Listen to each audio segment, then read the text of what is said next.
জেনারেশনের কতজন মানুষ মনে করে যে এই যে গার্লফ্রেন্ড বয়ফ্রেন্ড অ্যাফেয়ার এটা হারাম? 90% যুবক দেখবেন, যুবতী এটাতে আসক্ত। যে যুগটা ছিল ওখানেই সবাই আসক্ত ছিল। আর এখন তো 15-20 বছর পরের যুগ। ওই সময় ছিল চিঠির যুগ, এখন হচ্ছে আপনার সরাসরি বেড়ে যাওয়ার যুগ। দেখলাম ডেটিং অ্যাপসও নাকি বের হয়েছে, ঘরে বসেই আপনি ডেটিং অ্যাপস এর মধ্যে দিয়ে ডেটিং করতে পারছেন। এটাকে মানুষ হারামকে আদৌ মনে করে? করছে না।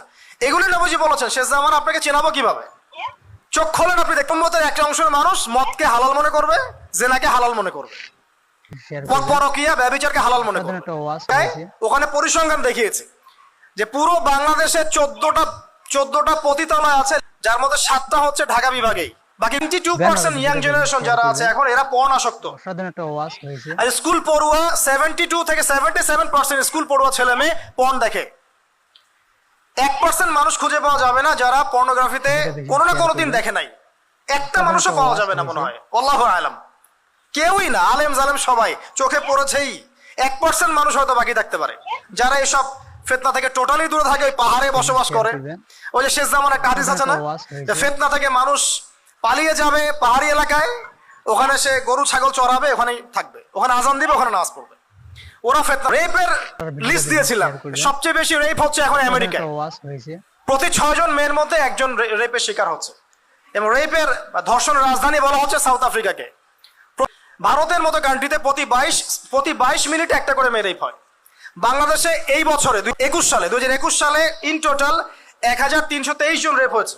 এটা লিখিত। আর যারা লিখিত অভিযোগ করে না এদের সংখ্যা হাজার হাজার হবে। সবাই তো আর অভিযোগ করে না।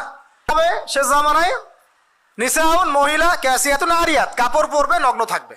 চেনাতে হবে? প্রয়োজন আছে কোনো? মুমিলাতুন মাইলাত। মুমিলাত মানে নিজে সিডিউসড হয়, মাইলাত অন্যকে সিডিউস করে। is a kind of thing you are enticing someone in a illegal sexual relationship with you, মানে আপনি কাউকে ইলিগ্যাল একটা অবৈধ শারীরিক সম্পর্কের দিকে ইন্টাইস করছেন, মানে প্রলুব্ধ করছেন। তো প্রলুব্ধ যে করে সে অপরাধী না যে হচ্ছে সে অপরাধী? প্রথম অপরাধীকে যে করে সে না?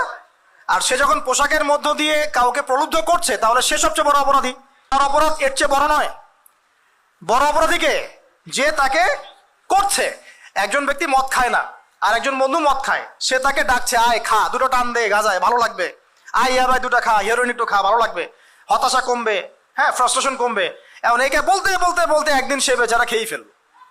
এখন যে খেয়ে ফেললো সে তো পাপ করেছে, তার শাস্তি হবে, তার আযাব হবে, বা যদি তওবা না করে আল্লাহ পাক তাকে ধরবেন। কিন্তু তার চেয়ে বড় পাপী কি এই ব্যক্তি না যে তাকে ডেকে নিয়ে আসলো? তাহলে এই মেয়েদেরকে আপনারা চিনতে পারছেন না? ক্যাসিয়াতুন আরিয়াত, কাপড় পরেও নগ্ন। নবীজি বলেছেন লাম আরাহুমা, আমি ওদেরকে দেখি নাই। তার মানে এমন ওই যুগে তারা ছিল না।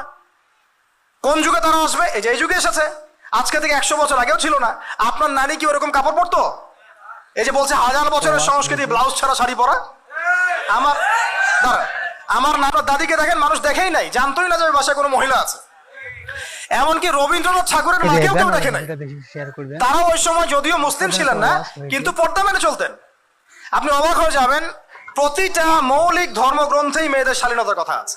এই যে ওল্ড টেস্টামেন্ট বলেন, নিউ টেস্টামেন্ট বলেন, এই যে একটা বই আছে কিতাবুল মুকাদ্দাস, এগুলো পড়েন, দেখবেন যে প্রতিটা প্রধান ধর্মগ্রন্থেই পর্দার কথা আছে। তাহলে এরা যা বলছে 1000 বছর থেকে এভাবেই ছিল, মিথ্যা কথা না? মিথ্যা কথা। দলিল কোথায় জানেন? দলিলটা হচ্ছে এই, আল্লাহ পাক বলছেন ওয়াইযা ফাআলু ফাহিশাতান, যখন এই শ্রেণীর মানুষেরা কোনো ফাহেশা কাজ করে, ক্বালু, তারা বলে, ফাহেশা মানে অশ্লীল কাজ, ক্বালু, তারা বলে ওয়াজাদনা আলাইহা আবানা, আমরা এগুলো আমাদের বাপ দাদা থেকে দেখেছি। বুঝতে পারছেন না? আমরা দেখেছি 1000 বছর থেকে চলে আসছে এগুলো, এটা আমাদের কালচার। নাউযুবিল্লাহ। অশ্লীল কাজের আদেশ করতে পারেন না। আচ্ছা, কুলুনা আলাল্লাহি মা লা তা'লামুন, তোমরা কি এমন কথা বলছো যে বিষয়ে তোমাদের জ্ঞান নাই? তোমরা কি আল্লাহ সম্পর্কে এমন কথা বলছো যে বিষয়ে তোমাদের জ্ঞান নাই? বরং কুল, আপনি বলে দিন, আমার রব্বি বিল কিসত, আমাদের রব আদেশ করেন ন্যায়ের।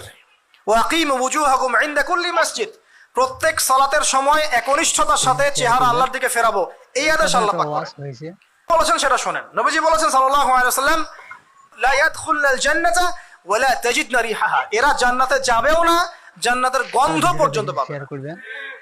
যদি এটা সে জামানা যেখানে মাদককে মানুষ হালাল মনে করছে, মানুষ পরকীয়াকে হালাল মনে করছে, অশ্লীল ভাবে চলাকে মানুষ হালাল মনে করছে, মানুষ সুদ খাচ্ছে হালাল মনে করছে, মানুষ দিব্যি ঘুষ খাচ্ছে, কোনো ফিলিংস নাই। দিব্যি প্রতিদিন দুর্নীতি হচ্ছে। মানে আপনি যদি চোরের হাত কাটা শুরু করেন তাহলে কতগুলো মানুষের যে হাত থাকবে বাংলাদেশে আল্লাহ ভালো জানে। বড় বড় চোরের কোনো খোঁজ নাই, কোটি কোটি টাকা নাই, কোনো খোঁজ নাই। তো খোঁজ কখন হবে? আর আর কয়েকটা যুগ খালি হতে পারে, 10 যুগ, 20 যুগ, 30 যুগ, 40 যুগ, 50 যুগ হতে পারে, আল্লাহু আ'লাম বিস-সাওয়াব। তারপর কিয়ামত হচ্ছে ইনশাআল্লাহ।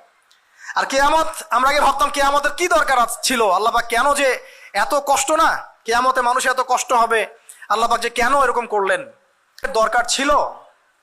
কিয়ামতের দিনটা না থাকতো তাহলে কোনো দুনিয়াতে যত জালেম পার পেয়ে গেছে এদের কোনো বিচার হতো না, আর দুনিয়াতে যত মাজলুম আজকে নিপীড়িত নির্যাতিত এদের কোনো সমাধান ন্যায় বিচার হতো না যদি কিয়ামতের মাঠ না থাকতো। তবে ওই দিনের জন্য আমরা অপেক্ষা করি, ওই দিন সবকিছুর ফয়সালা হয়ে যাবে ইনশাআল্লাহু আযজা ওয়া জাল।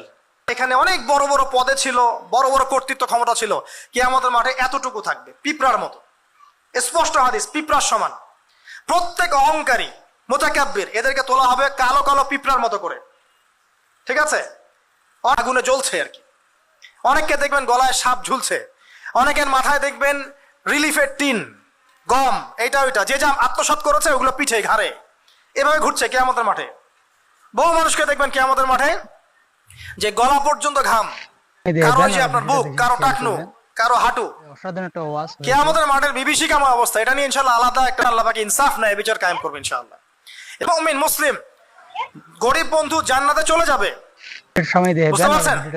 আর এই ধনী বন্ধুটাকে আটকে রাখা হচ্ছে, তার মালের হিসাব, মালের হক আদায় করেছে কিনা, আত্মীয়কে হক দিয়েছো কিনা, যাকাত দিয়েছো কিনা, সদকা করেছো কিনা, হ্যাঁ তোমার মালের উপর যাদের হক ছিল ঠিকঠাক পরিশোধ করেছো কিনা, মানে ওই বন্ধু এই গরিবের হক দিয়েছে কিনা। মানে মুসলিমদের মধ্যেও যারা সম্পদশালী হবে, যাদের উপর আমানতের দায়িত্ব আছে, কারো উপর নেতৃত্বের আমানত, কারো প্রতি ইলমের আমানত, কারো প্রতি আরো অনেক আমানত আছে না, এগুলো ঠিকঠাক পূরণ করেছে কিনা, না হিসেব দেয়া পর্যন্ত কেউ জান্নাতে যেতে পারবে। আবার আল্লাহ পাকের হালাল গুলোকে হারাম করে ফেলবে, দুটোই করবে, হারামকেও হালাল করবে, হালালকেও হারাম করবে। আল্লাহ পাক আমাদেরকে এই মহামারী থেকে হেফাজত করুন, এই শিরকের পাপ থেকে হেফাজত করুন। কারণ আল্লাহ পাক ওয়াদা করেছেন যে ব্যক্তি এই উম্মতের মধ্যে শিরকের পাপ ছাড়া কবরে যাবে বা আল্লাহর সাথে সাক্ষাৎ করবে, ইনশাআল্লাহ আল্লাহ পাক তাকে জান্নাতে দিয়ে দিবেন ইনশাআল্লাহ।